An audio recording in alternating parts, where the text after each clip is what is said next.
Okay, another thing that we have to learn is mirroring joints before we get on with the skinning lesson, which, again, these are all very, very, very basic things.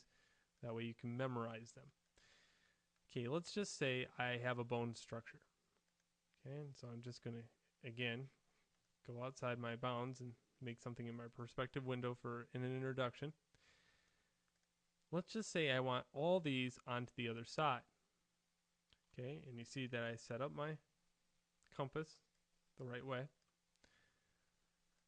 What I can do here is take this structure and just simply go into skeleton,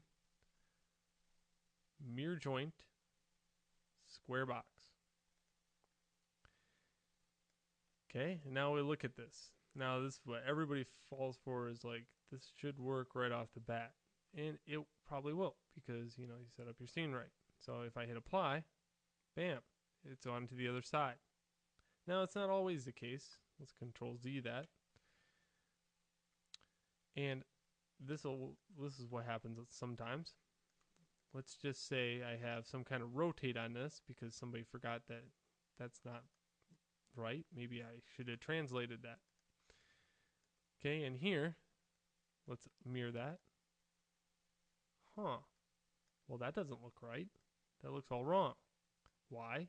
Well, because it's copying the orientation, which I shouldn't have done in the first place, over to the other side, making it even more weird.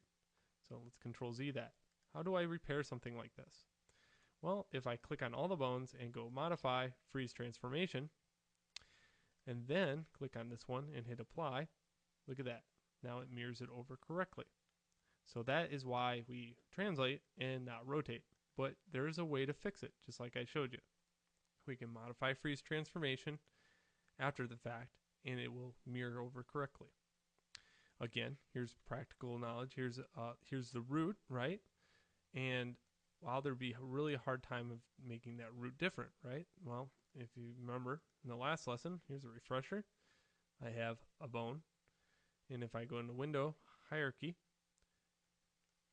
okay, here's joint 9, okay, which I can double click or right click, which is a little bit easier sometimes, and right click and wait,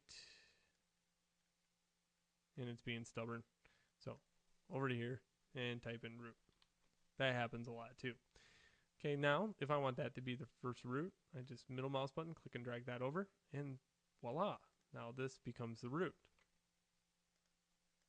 Just like that. So middle mouse button, no root, middle mouse button, root. Okay, so now you have all the practical knowledge to build a very, very simple biped. Okay, believe it or not, you do. And if you have any trouble, go back to the videos, and instead of me sitting here and you playing monkey see, monkey do, I want you to use all the tricks I just showed you to make a very, very basic biped character. All right, so enjoy the lesson, and that's your homework, is to build a very basic biped character out of just bones using the front, side, and perspective window. Remember, you'll get in trouble if you use the perspective, but you can try, and don't forget your modify freeze transformation if you do. Again, I want the sides to be perfect on both sides. Okay, enjoy, and until next lesson.